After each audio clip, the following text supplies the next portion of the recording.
Administration, the University of Burdwan. Now, I am happy to present before you Dr. Arindam Banerjee. I would say again that yesterday we had such an engrossing session, such a live session, I would say, that after that it will be nice to listen to him again.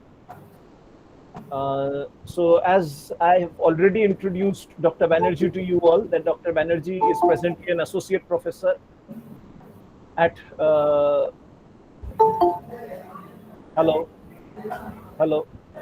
associate professor at Alliance Business School, Alliance University, Bangalore. So without wasting much time, without repeating, I request Dr. Arindam Banerjee to take over the charge of this session, because I don't want to waste any precious time, because every minute from him is valuable for us. And I encourage you all to use your brain, raise questions if you have any, so that we can have a lively session. So over to you, Dr. Banerjee. Thank you very much. Right. Okay. So yesterday we discussed about the option strategies. Today's topic is the real options. Now, first, what I thought of, the structure of this session is that first we will discuss, few basic concepts about real options, and then we will discuss about particularly the valuation of real option using binomial model, a short primer on binomial model of valuation, and then we will discuss a case, right? A case related to a hypothetical case on this binomial, valuation of the real options. Now, one thing is what distinguishes a real option from the financial options, which we discussed, that unlike the financial options, the real options are not tradable. They won't get traded anywhere in exchange or any market, right? Basically, these real options are a tool for decision making. So the company, the management can use this tool, the real options, for say capital budgeting decisions, right? For abandoning a project, or for expanding a project, or for initiating a new project. So this is basically a decision-making tool, right? Which is similar to, in many aspects, with the financial options. So this real option is basically, it gives a right. It actually explores that if a company keeps a right to abandon or initiate an expansion project or adopt a new project, then whether it should keep that right or not keep that right, abandon, leave that right. So what the company should do, right? So I'm just giving a brief. Now the question is that when the company is deciding on these, rights, so how they can value, right? So these rights can be valued. Now, suppose an example.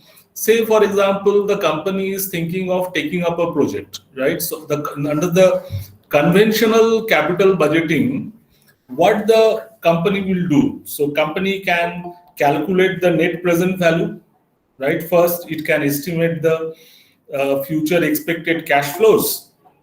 Then it can decide upon a discounting rate, right? And then they can calculate a net present value, right? So under the traditional method, if the net present value is positive, right, subject to other qualitative factors, the company can go for the project. If the NPV is, say, negative, right, then company can say that no, we should not go for this project, so we are abandoning this project. So that's what the traditional capital budgeting says, right?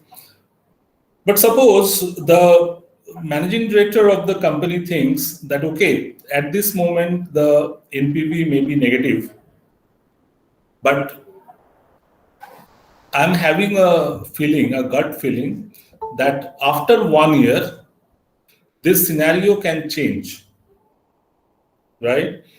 This scenario can change in various ways. Like, for example, after 1 year, maybe now there is no demand, but after 1 year, maybe some new demand may come up, right?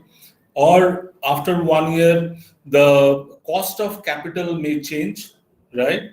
And after 1 year, the NPV may be positive, right? So the managing director of the company has a hunch that though presently this project may have a negative NPV, right? And it seems that it is not very profitable to take up this one. But after 1 year, this scenario may change, and we should wait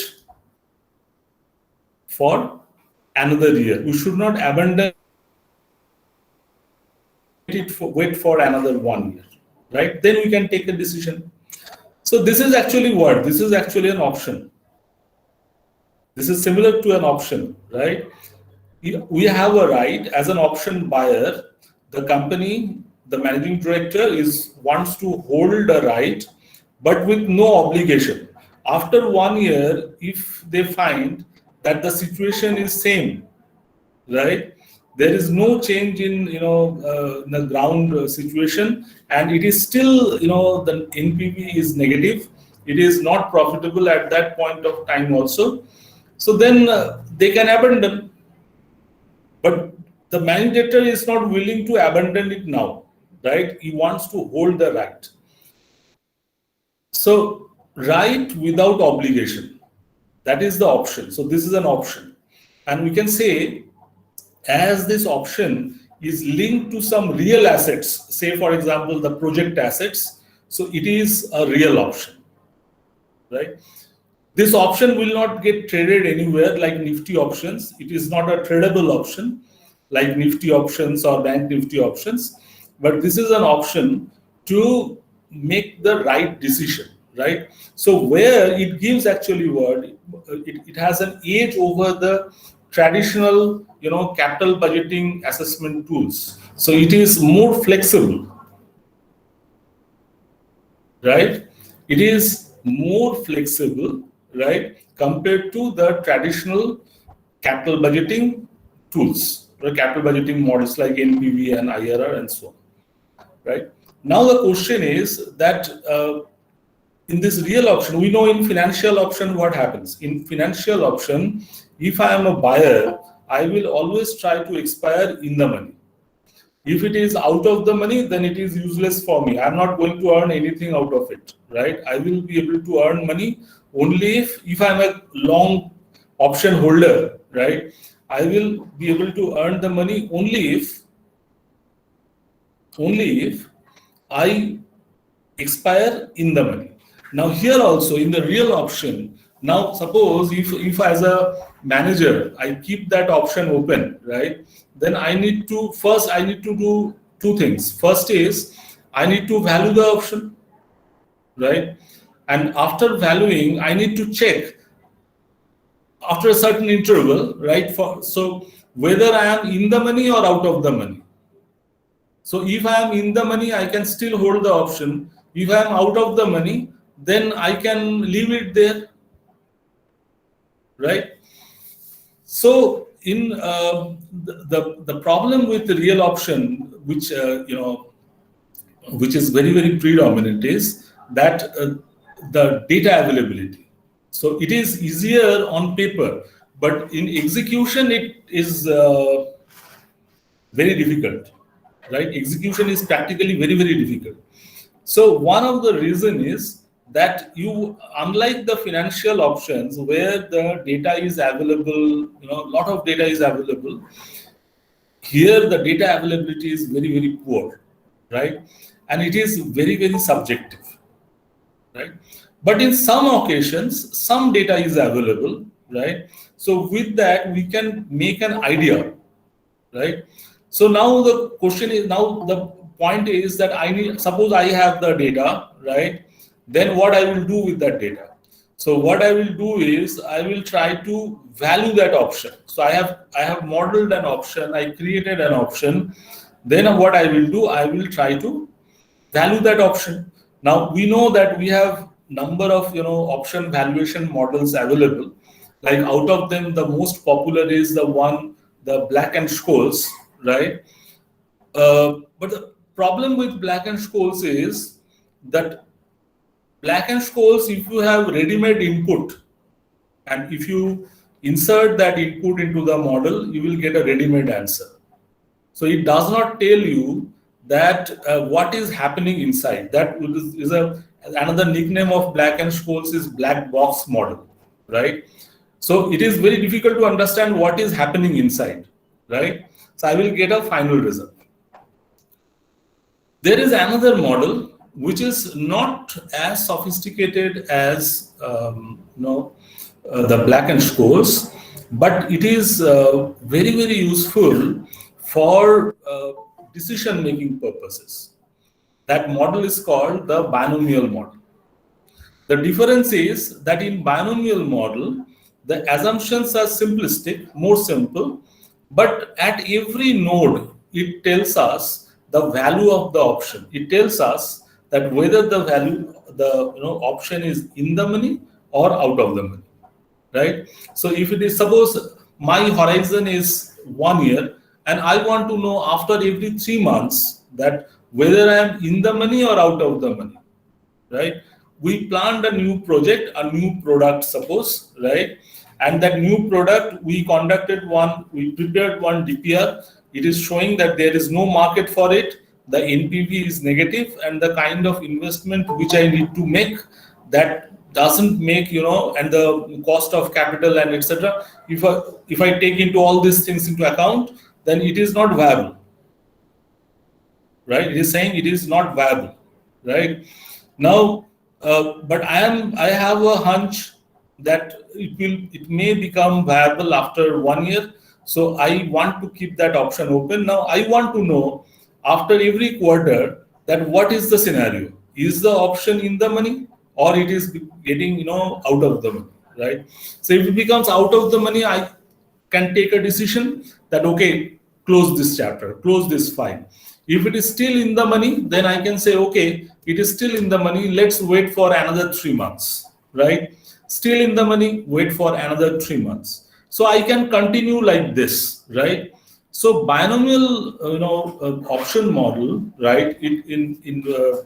For many strategy management's decision opinion is that it is actually more useful for real option rather than the Black and Scholes. Black and Scholes is also being used, right?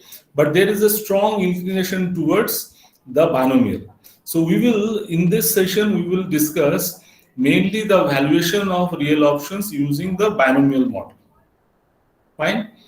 Now, before we get into the case, right, I want to discuss a short primer, a very, very, very brief primer on the binomial model. So here I will take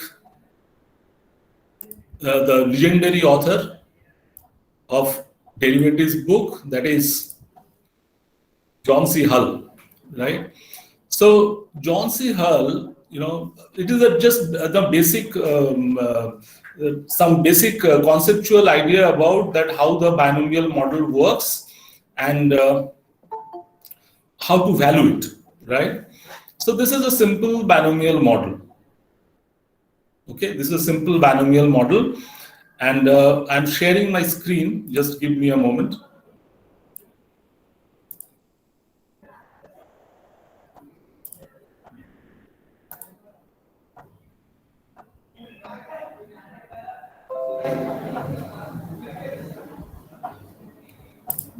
Is my screen visible? Yes, Professor, it is visible. Yeah, thank you. So this is a PPT presentation from John C. Hull's book.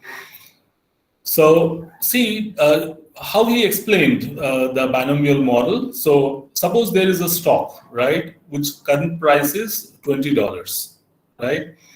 And I'm assuming that in 3 months, it will be either 10% up or 10% down. So 20 can become in 3 months either 22 or it may come down to 18. Fine, right? Now, my objective is to value a 3-month call option, which is having a strike of 21. Fine. So I want to value this. So today's stock price is this 20. After 3 months, I am thinking of, my assumption is that either it will go up to 22 or come down to 18. And if that happens, and if the strike is 21, then this will be out of the money. So its option value will be 0 on expiry. Is it okay? Right? It will be 0. And what will be the value of option here? It will be 22 minus 21. This will be in the money, right? So its option value will be 1. Fine. Okay. Now my objective is to calculate the option price here. Right. So this is my objective. I want to calculate the value here today. So what I did, I created a riskless replicating portfolio, right? So replicating portfolio, creation of replicating portfolio is a, very popular way of option valuation, right? What is replicating portfolio? Replicating portfolio is you create a portfolio whose cash flow, right, is akin to your instrument. Suppose, say for example, when I value an asset, right? When I value an asset, how I can value the asset? One way of valuing asset is I can calculate, I can estimate the future cash flows from that particular asset, and those cash flows I can discount at a given discounting rate. So I will get the present value. So this present value should be my ideal model value of the asset. Fine. But what I will do if this cash flows are not readily measurable, like for example in case of options, right? Then I can do what? I can create another portfolio whose cash flow matches the cash flow of an option, right? Like for example, I'm giving one example of replicating portfolio. Say, suppose I issued bonds, received cash, and with that cash, I purchased shares, right? I issued bonds, received cash, and with that cash, I purchased shares. So this is what? This cash flow of this combination, it is actually what? It is actually akin to a call option, isn't it?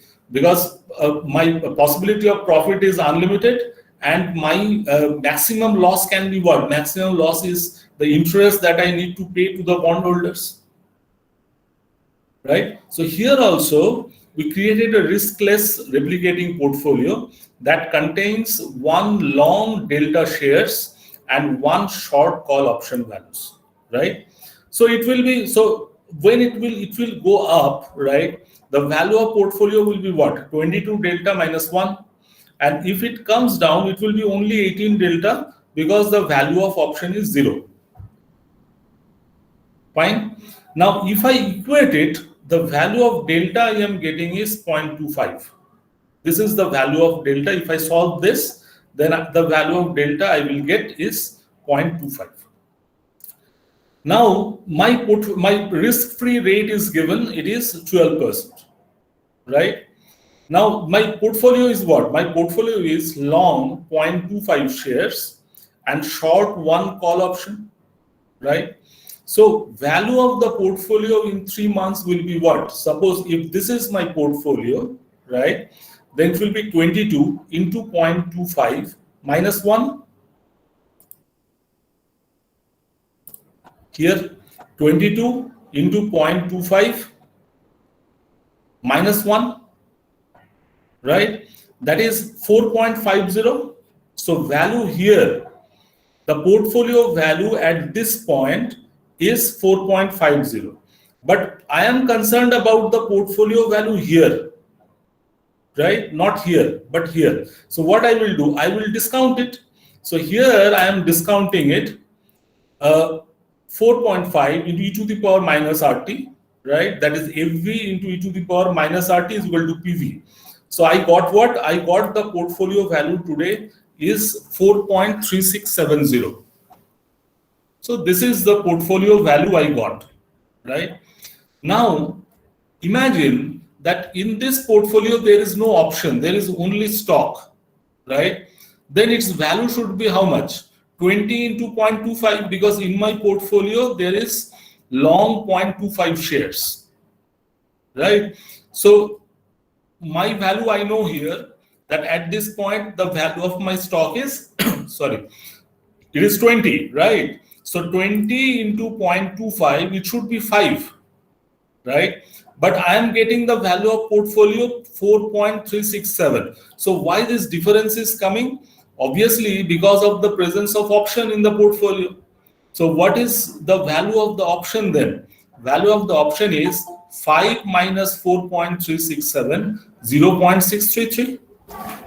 So I got the value. So what I desired the option price here.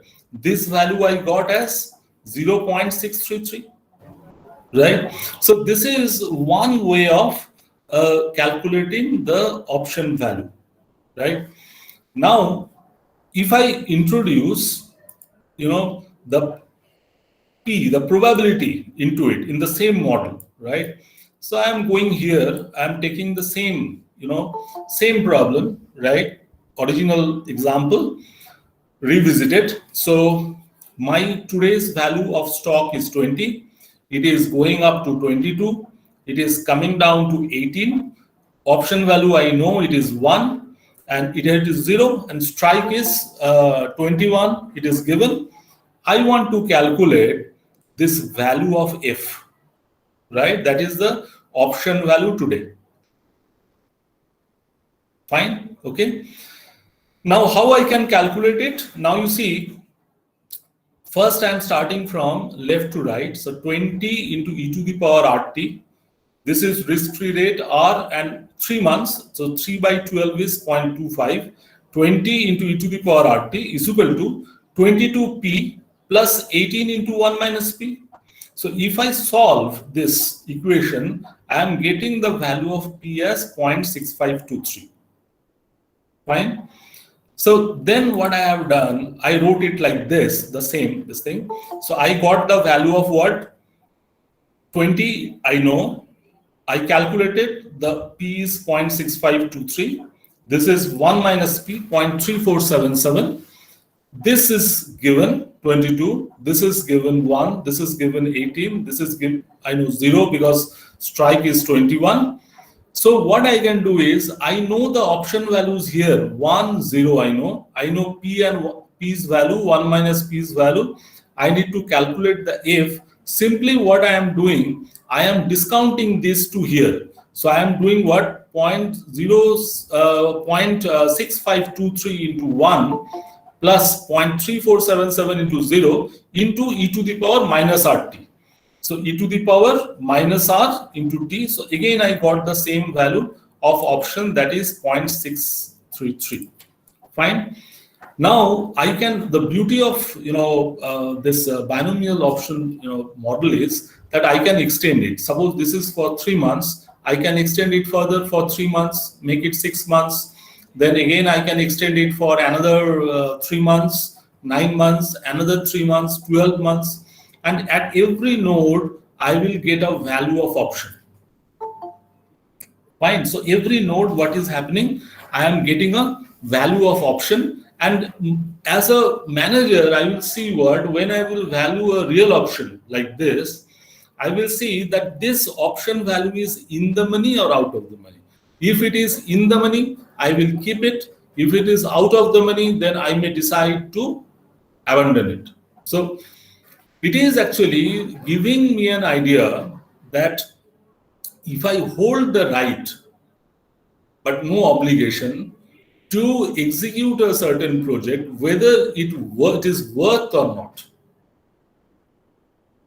Fine.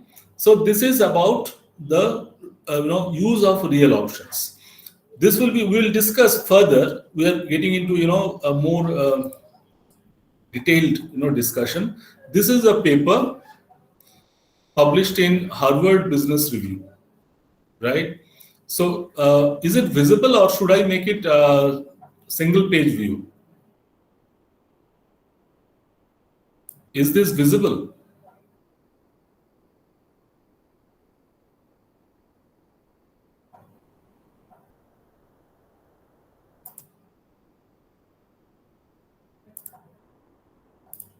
So I made it single page, so that it remains visible, better visibility. So it is saying what? Yeah, now it's clearly visible. Clearly visible now. Okay. Yeah. Could I make it bigger? Double page was visible, but this is far better. You can make it a bit bigger. Acha, it is quite bigger. Okay. Now see, we will take a practical example that how binomial, option model can be used in case of real options, right?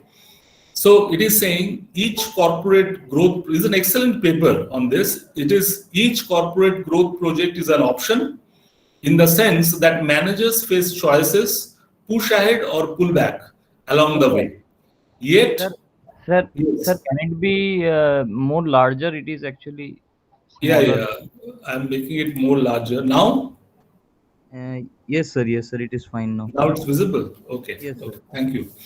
Now you see, it is saying what? That what it is, each corporate growth project is an option in the sense that managers face choices, push ahead or pull back. So in traditional, capital budgeting models, which we study in, usually in MBA classes, what we study is that if NPV is positive, then you adapt. If NPV is negative, you should, discard that project. You should look into IRR, right, and compare it with the hurdle rate, and this kind of things. Okay, but it is not that simple, right? So it is saying what? Yet many companies hesitate to apply options theory to initiatives such as R&D and geographic expansion partly because these real options are highly complex, right? So in this article, the authors make the case that the complexity of real options can be eased through the use of binomial valuation model, right?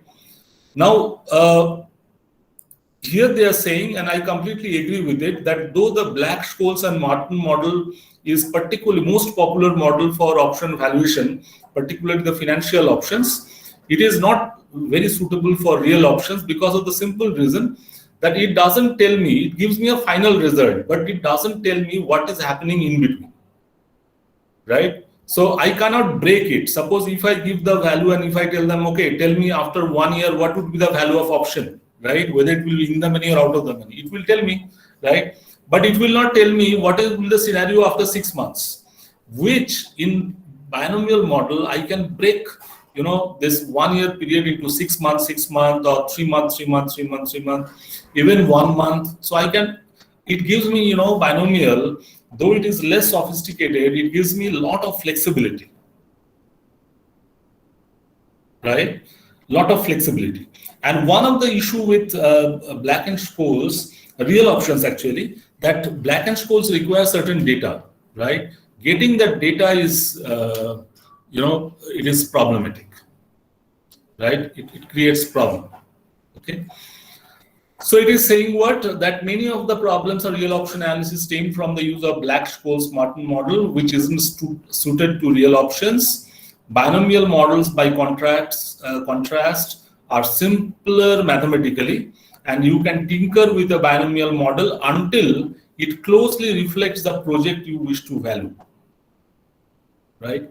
Suppose your company is considering investing in a new plant. To use the binomial model, you must create an event tree to figure out. Event tree means that decision tree, which we discussed, we just now discussed, right, in the previous PowerPoint, to figure out the full range of possible values for the plant during the project's lifetime. Next year, at the end of the design phase, upon completion, then you work backward from the value at completion, and so, right? So it gives actually a lot of flexibility to the user, right? So now, so this is, now in real options, there are a lot of other criticisms also, right? But it can give you an idea. It doesn't give you the exact value of the option, maybe, right? But it can give you a close idea that how the thing can become, right, in near future. So, so these primers are explained here.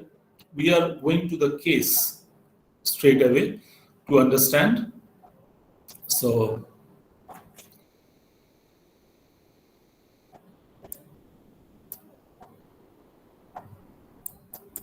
yeah, the binomial model in action, right? So here is an illustration.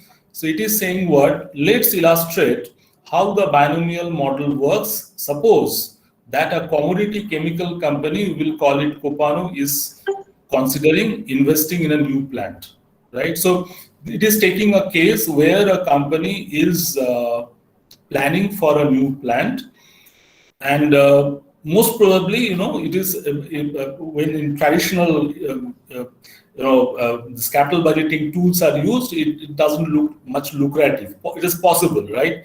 Particularly when it is difficult to assess the future cash flows. Okay. So what is the cost of project? The cost of project is 60 million immediately for permits and preparation, which will take a year.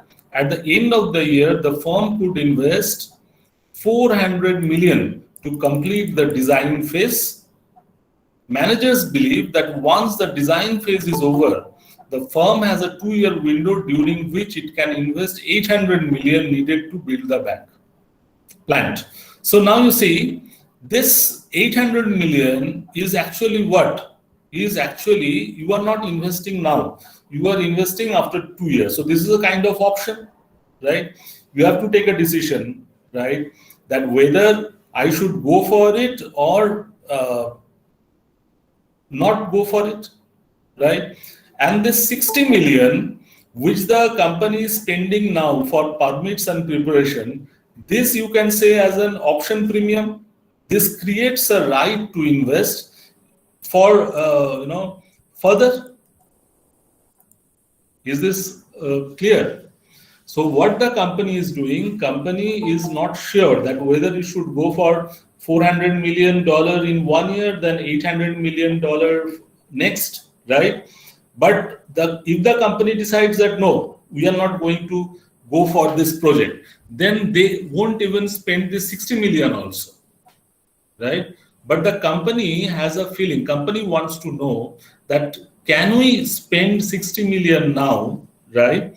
And create an option to invest 400 million in 1 year and 800 million after that, provided the option remains in the money. So as a manager, he wants to get an idea that what would be the value of the option, whether in the process I should go for the final investment or not go for the final investment, but he is not willing to abandon it right now.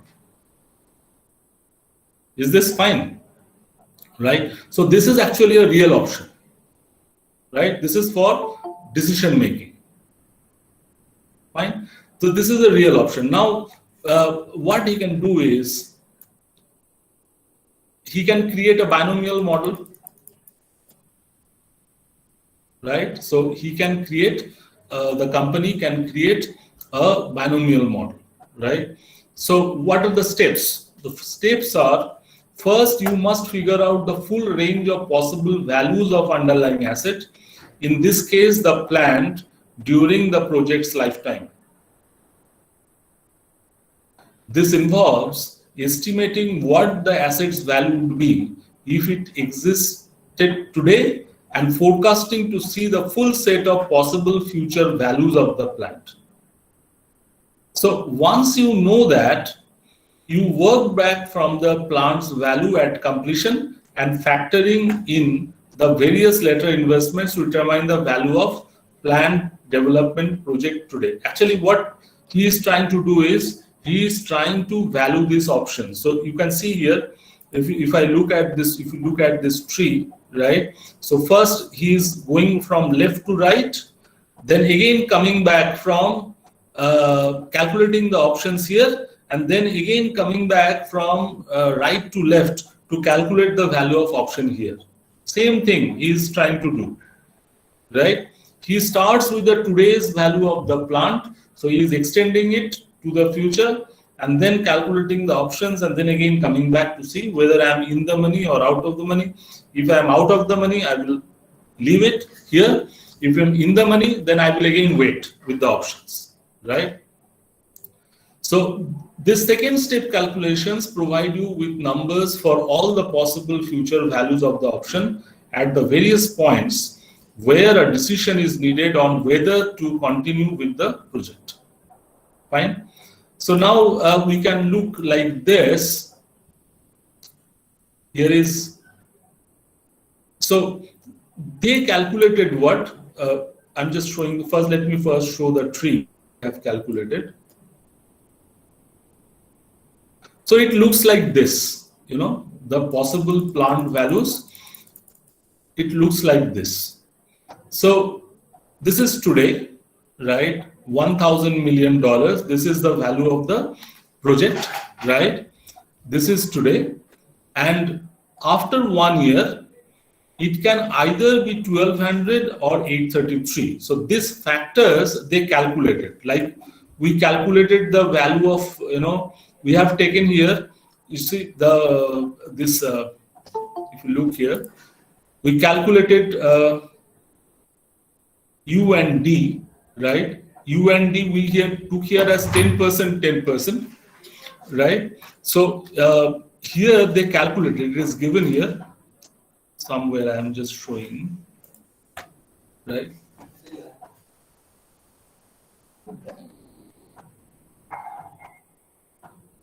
Just a moment.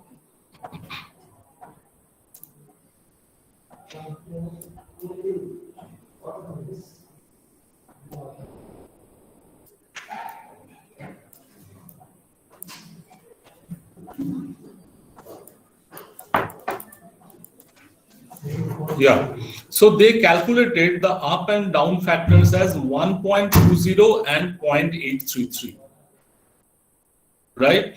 And they calculated the volatility also. This volatility is 18.23%, right? So 18.23% for, if it is a stock, we can calculate sigma by simply taking the, you know, historical averages. For calculating the sigma for a plant, we need to see what is the variability of the input factors and the output factors, right? And suppose the value of the plant is, so say a steel company. The steel company's value is dependent upon what? It is dependent upon two things. First is what is the volatility of finished steel, right? And second is what is the volatility of its input, suppose iron ore, the raw material, right? So if this gap is narrow, then the valuation, you know, the volatility of the value will be less. And if this is, you know, wide, right? So then what will happen? The value of the company will also be volatile. So what the steel factories, steel companies do is they go for captive mines. So when they acquire the captive mines, so what happens? That volatility of their input raw material is minimum because they already know what is the cost of input raw material. The only volatility now they are having is into the price of finished steel. So for that, what they do, they take that, you know, to control the volatility of the price of the finished steel, what they do, they take the help of forwards, right? So when they buy or sell the forward contracts, what they try to do is that they try to manage the prices, right? And in that manner, you can calculate that how the value of a company, how much volatile the value of the company may be, right? So they calculated for this company, it is 18.23%, right? And with this, they calculated the up and down factors are 1.2 and 0.833, right? So 1.2 and 0.833. So if you look here, if I show the calculator, suppose, so 1000 into 1.2,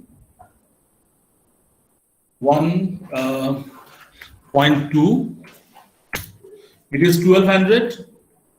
I'm getting this value, and then 1000 into 0.833, I got 833, this value, right? Second year again, suppose if I multiply 1200 into 1.2, so 1440, I got this value, and 1200 into 0.833, I got almost 1000. So it is 1000, right? See, you see in this, this is the beauty of binomial model. You see what we got is, we got for 3 years, for every node I am getting the possible plant values. Is this fine? Okay, so I got the possible plant values at every node. So now you know, right? So for I'm moving from, starting from left, and gradually I'm moving to the right, right? So same thing is explained here. What they are saying is here, at each decision point in the life of new chemical plant, Copano's managers need to know what action to take. Should they commit to investing the full amount needed, keep the project alive by spending a lesser amount, or simply pull the plug, right? So when they will pull the plug, they will pull the plug when they will see the option is becoming out of the money, right? And when they will keep that alive, if they see that the option is still in the money, right? And once they will convinced, right, at the end by expiry that this option is in the money and it is profitable, they may commit the full amount, that is $800 million.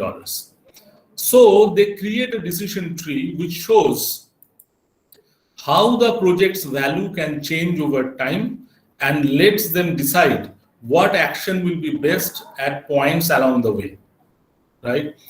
To build that decision tree, they calculate how much the plant would be worth if it existed today, and what its value could be at points in the future. So every node they calculated what the possible values. That involves creating another type of tree. It is called event tree. It reflects how the plant's likely values are determined by the fluctuations in the spread between the prices of the input and output chemicals. This is very important because in case of financial options, we get all this data ready-made. In real options, this data is not ready-made. I need to create that, and for many projects, it may not be available at all. This is a chemical company, so it is available. For a steel company, it is available. But for a service company, it may not be available, right? That creates a lot of execution is a huge problem for real options. The calculation of the plant's likely values takes into account the volatility of the spread, right? We will assume that if it existed today, the plant would be worth $1 billion, and that a widening of the price spread would increase plant value by a factor of 1.20, and narrowing the spread would decrease the value by the factor of 0.833. So we created this, they created this possible, values of plants, right? Now what we will do, we will start from this last column, right? What we will do is, we will start from this last column like we did here. We started from here and then came back here, right, to calculate. Same method we will apply here also, right? So this is last column. Now what they did, let's see. So so we can look here, right? So see the last column, right? See the last column. So in the last column, this is the value of plant we got. And what is our strike? See, this is a call option, right? This is the call option. So I want to buy the plant, but I am delaying this buying of this plant, right? I want to buy Reliance shares, but I am delaying it, right? And I bought an option on the expiry day. If my market price of Reliance share is higher than the strike price of my call, right, which I bought, then I will exercise my right. Otherwise, I will allow them to expire. So that is the rule I follow in case of financial options. Same is here. So my strike is 800 million, which I need to invest, right?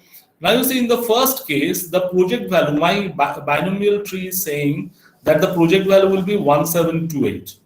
And I am going to invest only 800. So I am in the money. So 928, I am in the money. If the market moves after 3 years like this, right now I am here. And if the market moves as I am willing, right? And if it is here, then I am quite in the money here, comfortably, right? So there is a big tick. I will accept it, right? There is a big tick. If it doesn't happen, if it reaches here, suppose if the value becomes 1200, my strike is 800, so I'm still in the money, right? So I'm going to invest it. It is tick, right? Third, here it becomes 833. The margin is narrow, but still I'm in the money because it is higher than my strike. So I will invest it here.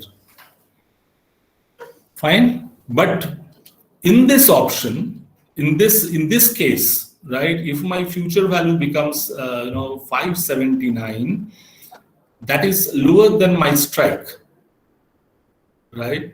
That is lower than my strike. So it is out of the money. This is an OTM option. So I'm not going to invest in such a case, right? So there is a cross. Is this fine?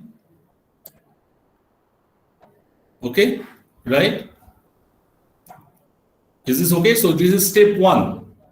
So step 1, it is written here.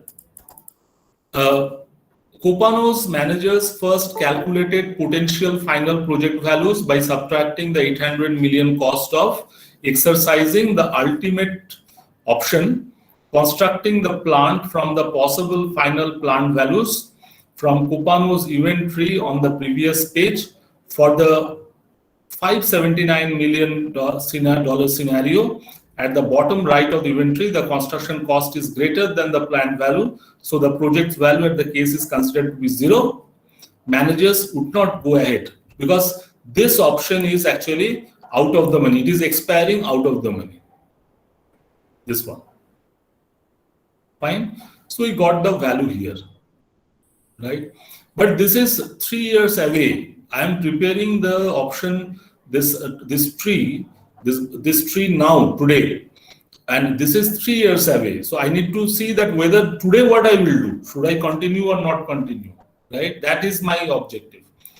Then I am, calculating back. So what step 2, once this, the furthest column is complete, so I am coming back here. So I am moving from left to right, then I am moving from right to left, right? So the managers calculated, step 2, the managers calculated potential end of year 2 project values by two things. They did the same kind of subtraction at step 1 to get the value of exercising the option immediately, and they use the replicating portfolio technique to estimate the value of the project if they were merely kept alive. Thus, they could see which course of action would be better. Now, we discussed a little bit about this replicating portfolio. Replicating portfolio is what? Where I cannot assess the cash flow of a particular project directly. I can create another portfolio whose cash flow, the ultimate cash flow, matches with my project, but where I can assess the future expected cash flows in a more simplistic manner, more comfortable manner. So before going to this step, let me discuss a little bit about replicating portfolios. So there's one example. So the replicating portfolio technique, it is saying what? Okay, any option on a share can be expressed as a portfolio consisting of a certain number of shares and a certain number of bonds, right? For instance, a call option more or less amounts to the same thing as selling the number of risk-free par value bonds and buying shares with proceeds. Why? Because when I am buying shares, if you remember the call payoff, if you look at the call payoff table, suppose call payoff diagram. So this call payoff diagram, it looks like this. Yeah. So it looks like this. Like this, suppose, right? So there is unlimited possibility of profit, but limited profitability of loss. So actually what is happening when I am, selling bond, collecting the money and buying shares, if the shares move up, because shares can move up theoretically at least, so I will be in the profit in this zone. So there is possibility of unlimited profit here. But the maximum loss, what can I make? Maximum loss, if it doesn't happen, if the share prices doesn't grow, then the maximum loss I can make is that I need to pay the interest to the bondholders.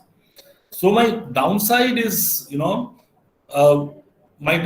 limited, but upside potential is unlimited, right? So that is why it is saying here that a call option more or less amounts to the same thing as selling a number of risk-free par value bonds and buying shares with the proceeds. Fine, okay. Now you see, now let's consider this one. There is a scenario of 1.4 for this, the second year, right? In the second year, if you look at the tree, there the value of the plant is 1.44 billion in the tree, which they calculated, right? That tree, the plant value, right? Now, what can happen? You see, this, an option that is kept alive will have two possible payoffs, 928 million or 400 million, right?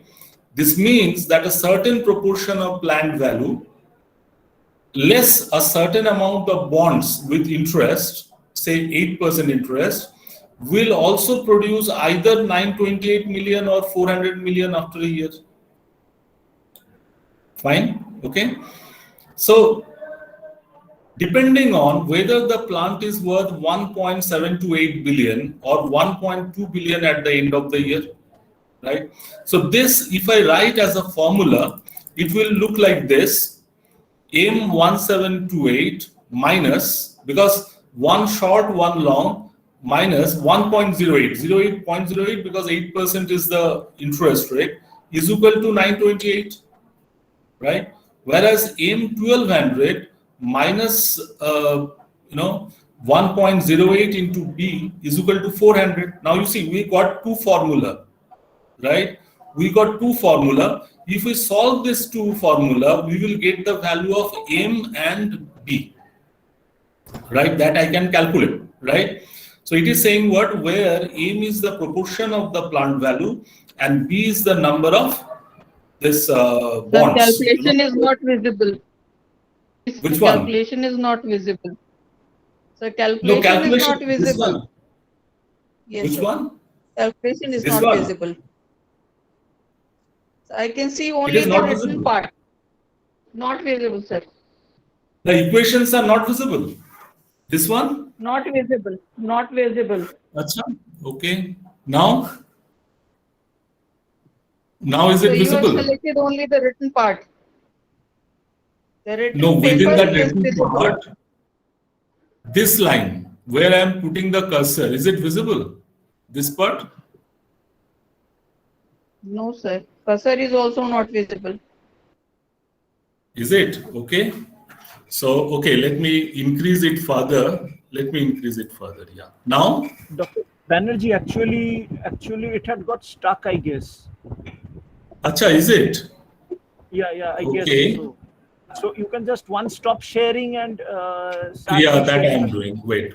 Yeah. I'm so sorry. Wait. No. It just I happened. stopped sharing, right? Mhm. And then again, I'm sharing it. Wait. Yeah. So, how long it is not visible to you? Just now? Yeah, otherwise the calculation which Madam said. Yeah, Yes. just a 1-2 moment. minutes. Yeah, I'm again sharing it. Just a moment.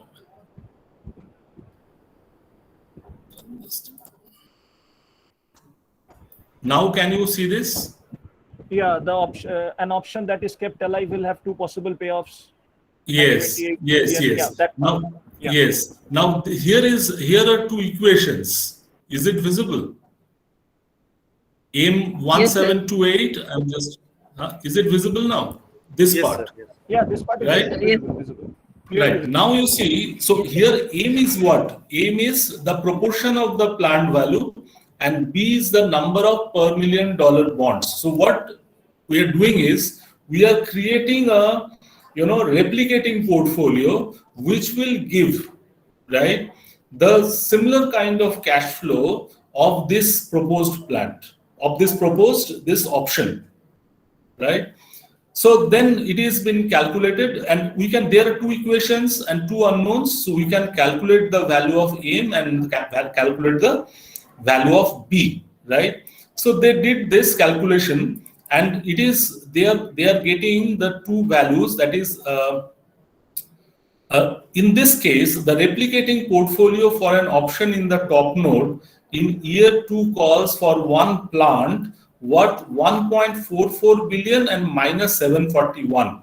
So if I calculate it, suppose 1440 minus 741, so it is coming 699, right? So value of option, let's go back to this this one. You see, we got 699, right? From here, 699, right? This 699. So now you see, now the value of the plant after 2 years we calculated earlier, that is, it is 1440, and my strike is 800. So 1440 minus 800. So if I calculate 1440 minus 800, right? I am getting what? Just a moment, a phone is coming. Hello. Yes. Thank you, sir. So now what will happen? Now you see, this is, I'm getting how much? I'm getting 640, right? 640 is lesser than 699. So I'm getting actually more value out of here, right? So I will keep it open, right? Here 259 is, greater than 200, similar way. So I will keep it open, right? Here 21 is greater than, I think it is negative, right? It is greater than, so I will keep it open, right? So similar manner, what we did, we calculated the values here and compared here. Here you see the strike is 400 because at the end of first year I need 400 rupees, $400 million, right? So here I will keep it open, but here I will not keep it open. I will reject. Then again I calculated here, it is 71 and here negative, so I can invest 60. So when I'm drawing this, binomial tree, it is telling me what? It is telling me that you can invest $60 million now, right? if the scenario looks like this, right? That is, it will grow to this value, then this value. If it grows like this, if my project value grows like this, right?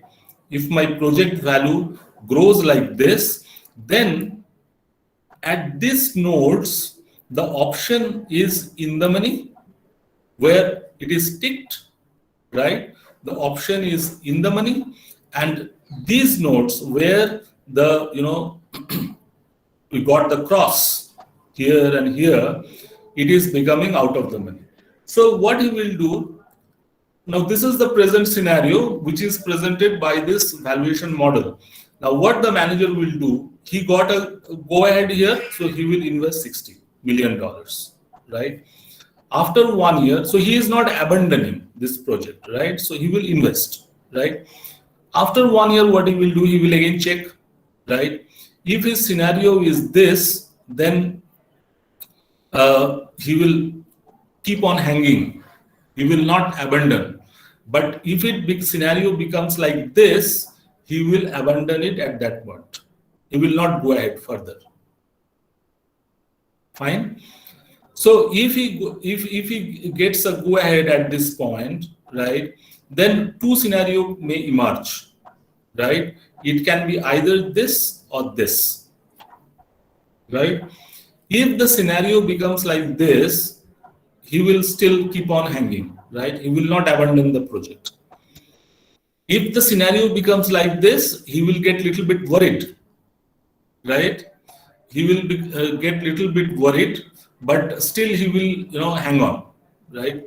Then from here there can be two scenarios. Either it can be this or this. If it is this, then it is excellent, right? He will immediately invest $800 million, right? If it goes here, right, he will little bit worried, but still there is a tick, right? And from here, if it goes here, the margin is very less. Technically there is a tick, but he may need to consider the other factors, or he may decide to wait for another 1 year before committing, right? He may ask, okay, you extend it for next 1 year, right? And then let's wait for 1 year more, and then we will see that what happens, right? Because from here, if it comes down, then there's a possibility that it may not remain viable, right? If it goes up, then again he can think of extending. So it all depends, right? So we don't know how the future will emerge, and we can take our decisions accordingly. Is this fine? Okay.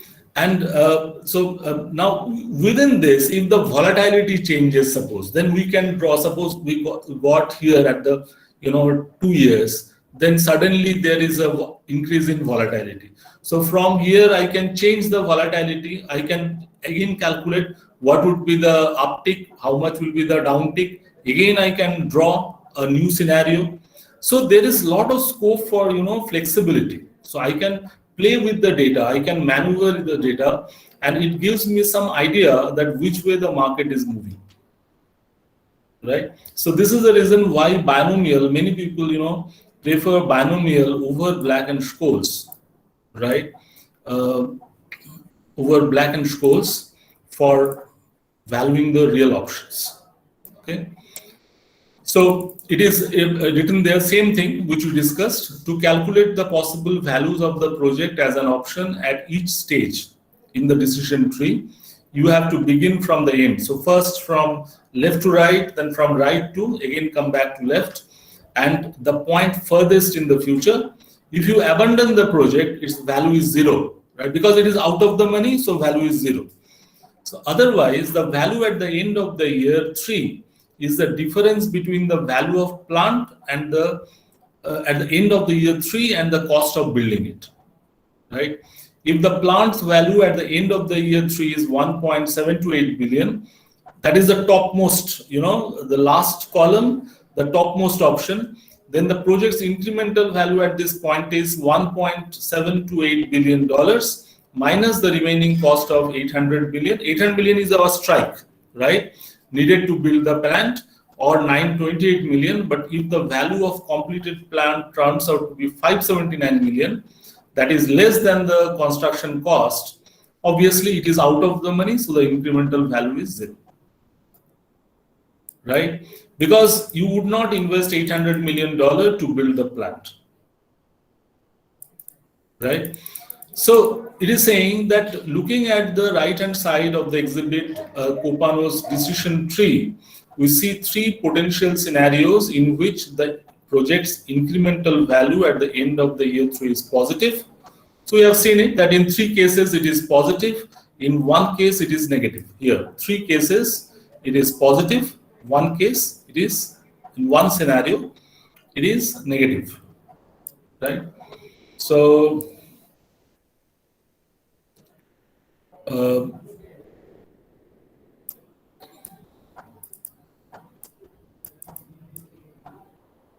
right.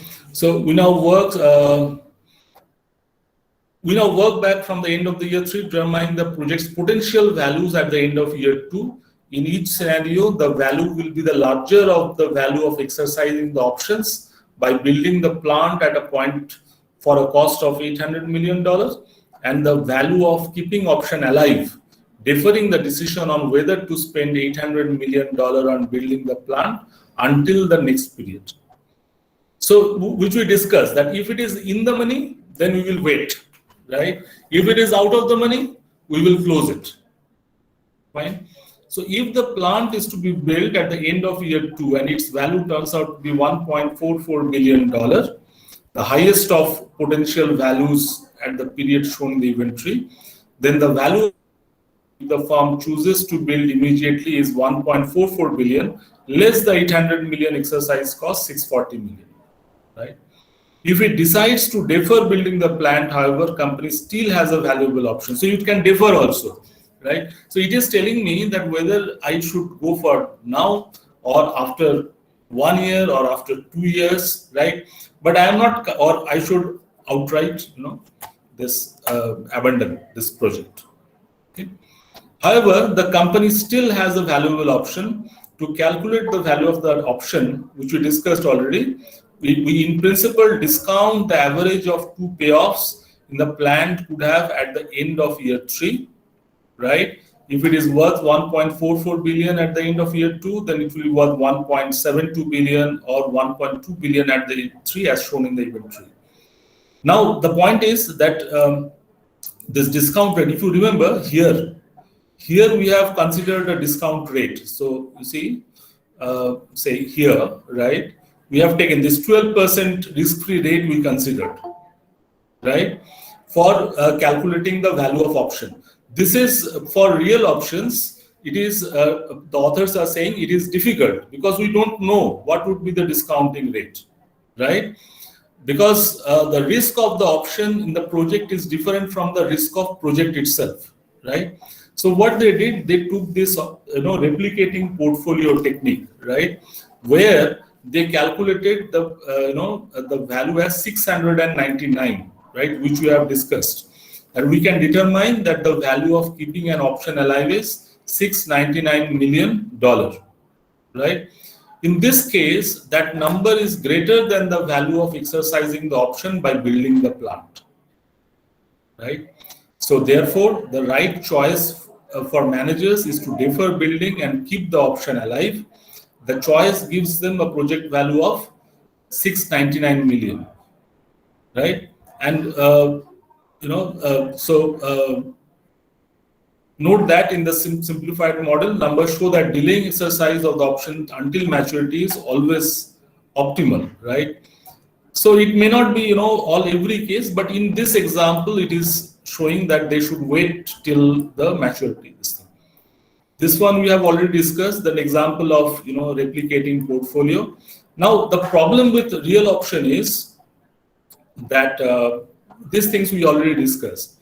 The problem is that is, implementing the, this real options. This is a very, complex. It is easy to calculate on paper, on computers, but exercising it on real world, That's pretty big problem.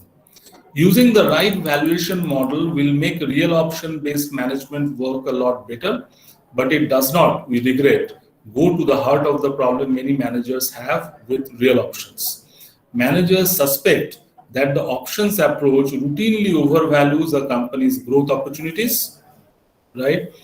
These critics are correct to suspect that some kind of valuation error is occurring. That is obvious because so many subjectivity, right? Because of so much in this case itself, you can see there is so much subjectivity. It is so difficult to calculate that what would be the value of the project after 3 years, 2 years, 3 years. So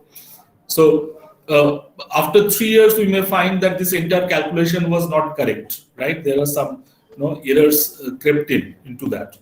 So that is there, right?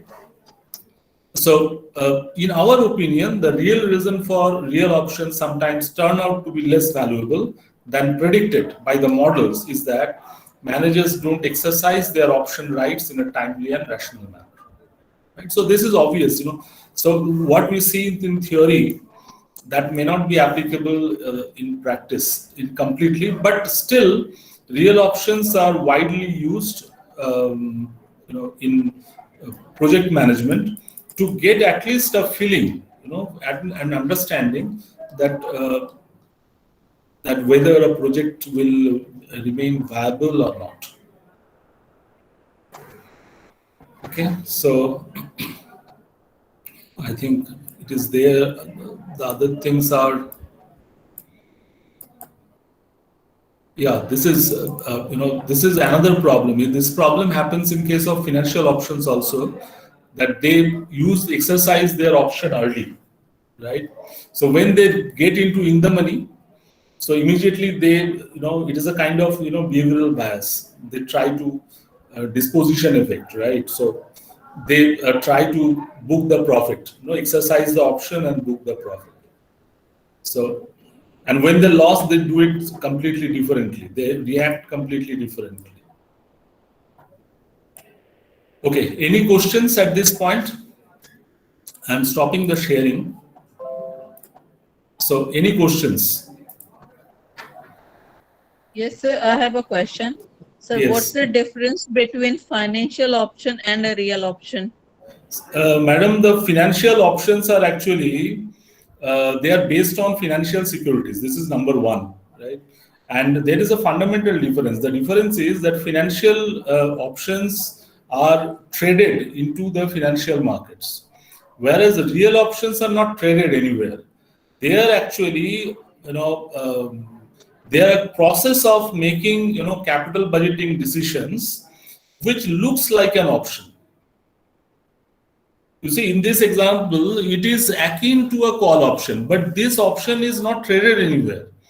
This option is only we are trying to value, because the cash flow of this, decision-making process, it is, similar to that of an option, of a call option. See, what we are doing here, in this example, what we did what, there is a proposal for investing, staggered investments. So for $60 million, then $400 million. After 1 year, then after 3 years, $800 million. Now, one way, so suppose a manager is trying to assess, so he needs to take a decision. So one option is what? One option is he can calculate the NPV, and he can check that whether the NPV is positive or not. If the NPV is positive, he will sign yes, right? And if they see that it is it is positive, they will accept. If the negative, they will reject. But sometimes the NPV, it is possible, and today in today's environment, the possibility is high. The project may look non-viable with negative NPV at this moment, but after 1 year that may become viable, right? So the manager may not be willing to abandon that project today. So he wants to keep that open, right, by spending a little amount of money, but he wants to wait before the final decision. So this is what? This is actually a call option, isn't it? This is actually a call option. So that is and why what- it is saying, yeah. And sir, Yes, if ma'am. the manager is deciding whether he has to sell a project or not, will it be like the put option? Yes, of course. It is right to sell. So he wants to sell, but he has not taken, any decision right now that whether he will actually sell it or not. He wants to wait. So if he feels that after some time, the market may improve, right, or market may fall, then it is a put option. And if after some time, if it finds that selling is not profitable, he wants to keep the right with them. So Thank this, you, sir. thank you, welcome, ma'am. So this is actually not a tradable option. These options are not traded at any stock exchange. These are actually decision-making tools. Fine. Which is actually extension of this traditional capital budgeting models. Right? It gives more flexibility.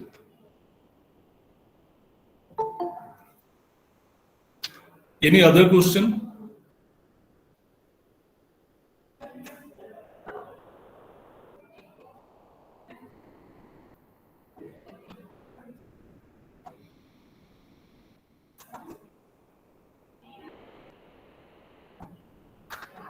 Awake?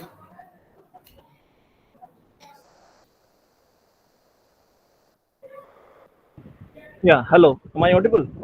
Yeah, yeah. Yeah. So any question I can take? You have another 10 minutes. Yeah, So we can have take. 10 minutes. There is no question in the chat box, as I can Acha, see. chat box. Let me check. Yeah. There I'm are no checking the chat. questions. There are no questions. Yeah. So the participants, if you have any question, we have some time. What is this? Renuka. She wrote something. ASISR. What does it mean?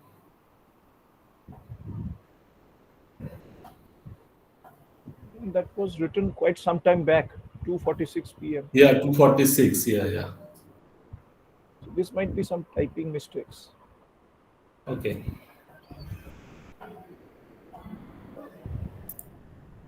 So, Dr. Banerjee, I would request you to please share the material so that I can forward it. Yeah, to the I will mail. Yeah. So Yeah, I that will mail. if they face any questions, because Yes. for those of the participants for whom real options is something new, it will take some Yes. time to sink in, and they will have to study these things in detail. Yes. I will do that. You I'm have also it- sharing my email address here, right, in the chat box, Okay, right, okay. in case of any query. You can mail it to Professor Abhik, right? Yeah. I will send the PDF on option strategies also. Yes. Okay. So I will send the materials to them through the mail, and in that only I mention the resource person email ID. Okay. The email IDs which are provided by the resource persons, all the resource persons, I send it with that mail, so that even if later on, if they open it, they have that. They can access you all whenever they feel. So the session was really engaging, and it is a very nice paper which you showed from HBR. Yes, this is a very good paper, very comprehensive, and it shows a real case that A real how case. it has been done, Mhm. actually. Exactly. So I don't think the participants have any question at this moment. Okay. Thank you. I I will be understand there always. this is the fourth day. The third I session is over. understand. Fourth day. Even when I participate, at some point of time, I feel that had there been some time gap in between, then we get some space in the gray areas to digest the matter. True. Yes. But again, while designing, what we feel is to get as much as possible within these Yes. 14 time slots. No, at a latter part, all these recordings are available. So, Exactly. This is the biggest advantage of online biggest classes. advantage, right? So, we can come back. Exactly. Whenever it is needed, it may not be needed tomorrow, but if it is required a Yes. week later or 10 weeks later, Yes. these recordings are always there. That is a big advantage. Yes. So thank you, Dr. Banerjee, for sparing two Thank you. sessions with us. Thank you. Thank you for giving this opportunity. Yeah, we will always, sir. and we will be in touch. Yeah. Yeah, Dr. Gautam Prasad is acknowledging your effort. Yes, sir. Yes, sir. It is a Thanks. wonderful session, sir. Thank you very much, sir. Thank you. Okay, see you then. Okay, Dr. Banerjee. Okay. Thank See you. you. Bye. See you. Bye. Thanks. Bye. Okay, participants. So the feedback form has been shared with you for this session. Please fill it up. And tomorrow, instead of 3 sessions, we have 2 sessions. The first session will start as usual from 10 a.m. in the morning. The second session will start as usual from 11:45 and will end at 1:15. After that, during the last session, there is no lecture session. That is a session where we will have the online examination. The online examination will be through Google Forms, and it will be a MCQ based examination with 50 questions. Okay? And the platform will be open. The Google form will be active for 1 full hour, starting from 2:30 to 3:30. Okay? If you refer to your schedule, everything is written over there. So, and after that, we will have a short valedictory come feedback session. So with that, this FDP will come to a close. And I must tell you all that when I applied for these FDPs at AICT's Atal platform, we have been awarded with 2 FDPs.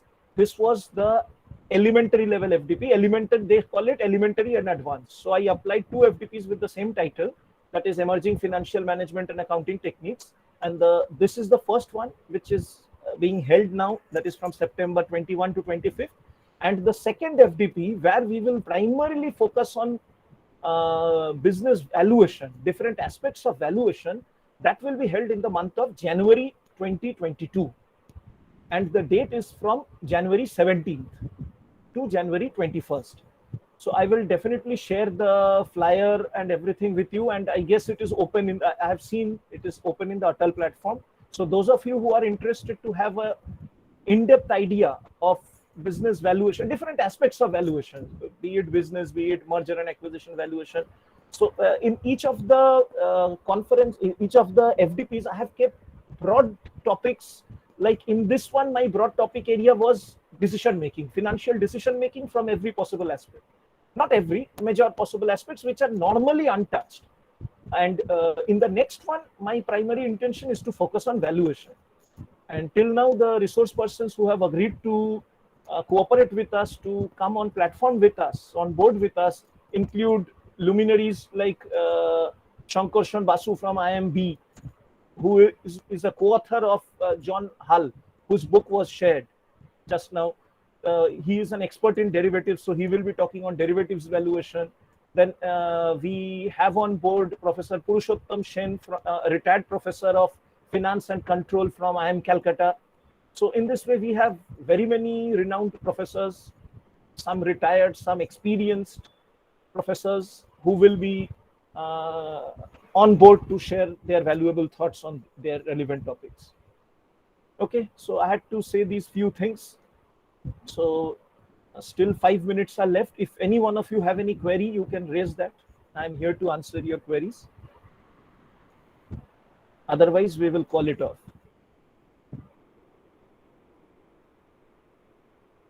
So I understand that I have communicated everything, whatever you wanted to know. So I'm closing this meeting now. All of you, please provide your feedback, because on that, on the basis of the attendance which is getting recorded in the Google Meet system and the feedbacks, we will be uploading your attendance. And as I have said, tomorrow the session will begin at 10 a.m. as usual, and the link will be active from 9:45 in the morning. Thank you, everybody. Thank you. Thank you, Professor. Thank you, sir. Thank you. Thank you, sir. Most welcome. All of you are most Thank you, sir. Thank you, sir. Thank you, Mukherjee, sir. most welcome. sir.